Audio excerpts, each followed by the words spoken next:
got some of the teams that can fit in that category. You usually have your top 10 teams, and then you have other guys that are going to struggle putting together something. All right. Starting number 1.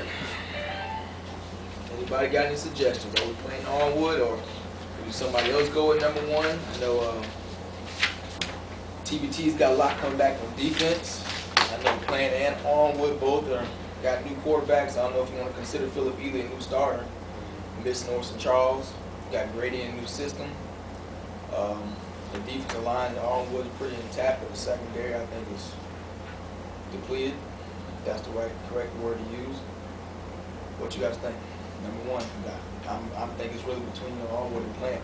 Yeah. If you want to throw TBT in there, you can, but I think it's Armwood and Plant, one of those two. I think you leave Plant on 1 until they're defending champions. They got enough coming back. I don't see how you knock them out of it. Well, they got enough coming back, and then you add a wild to the situation. I mean, technically they're going with a new quarterback, but he's not so new. I just think it's hard, to not put Plant number 1. That's just my opinion. I agree. I mean, if you're the state champ, until you get knocked off, you're still number 1. And with Ely, even though he's young and still I guess he'd be a junior, he's already got experience. He's been in the fire already. So, and with, like you said, losing people, I mean, they got people coming in too, so they're going to fill those roles, nicely. I say they're number 1 preseason, with Armwood close at their heels. 2, Armwood. I like Hillsborough for number 2. I think what are you going by? You're going by last year's record, or are you going by the potential of this year? Whatever you say we need to go by, it's your argument. Me, I'm looking at the top 75. Okay. All right, who's got the most people in the top 75? And I have to look at Hillsborough there. You got number 3, you got number 5, okay, you got number 9, you got Hammond at 13, even though this says Chamberlain. All right, you know what I'm saying? I honestly, I like Plant because of their personnel with the receivers and the running backs and the offensive line. I mean, they're pretty much loaded on offense.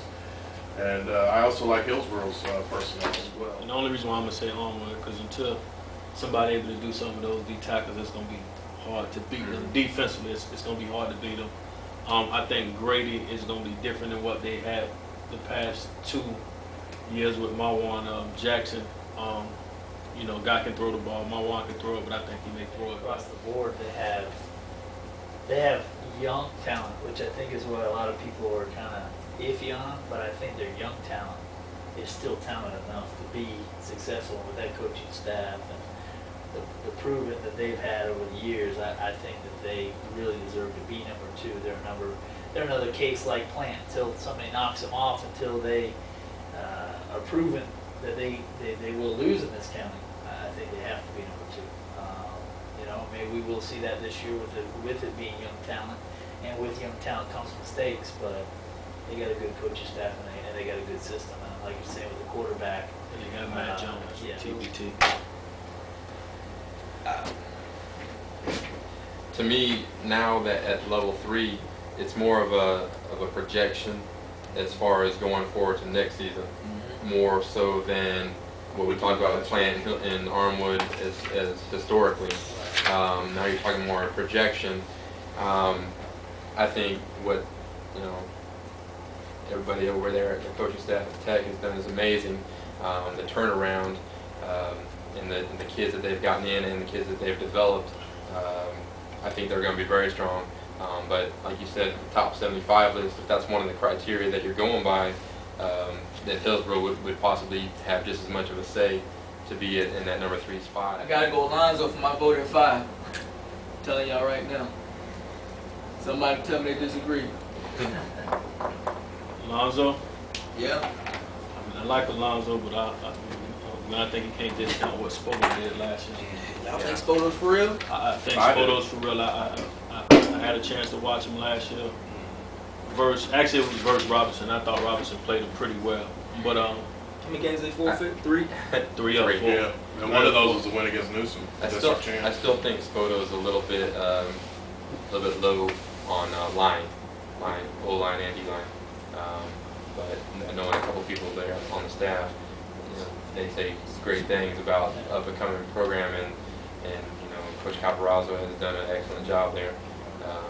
So I don't go too much by spring results because everybody has a different philosophy. Every coaching staff, wants to get out different things from the spring game as they see fit. Sold on Spoto just yet. I mean, I put this up for you guys. I don't know, but you can see it.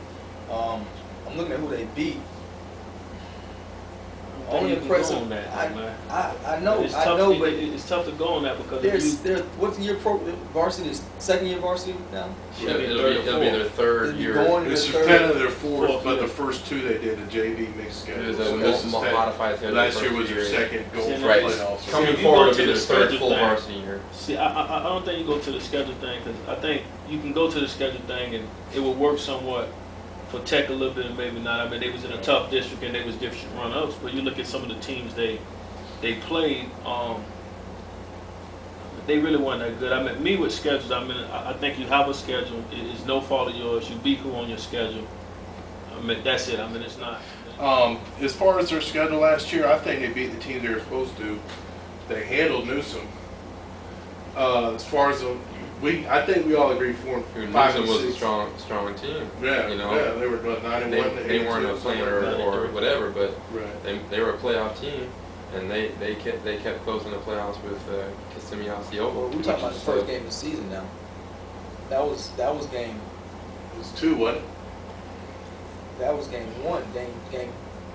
I think the Lato game was a classic. Okay, that's still in August. I believe that was a classic. So we're talking about 6-0 on a forfeit. Early with a young Newsom team. Yeah, but Newsom also went to Kissimmee Osceola, who had waxed they Lakeland they competed. the year before and lost by 8 points, if I'm not They mistaken. competed. 7-6, or they lost 13-6. I mean, they lost in a very close game. So I think actually Newsom lost at home this year. Right, they lost at home because they lost Kissimmee at home. was Yeah, they was runner-up. run up this year. So to a tough Kissimmee team. Newsom's a physical ball club. Yeah. If you play Newsom, they're run that wing tee. They're gonna And come they at just don't you. get a lot of credit because they located in Lithia, Yeah. which is Right, a fish right. hole. and I think we're talking 5 and 6. I think we all agree that Alonzo and Spoto should be considered for those 2 spots.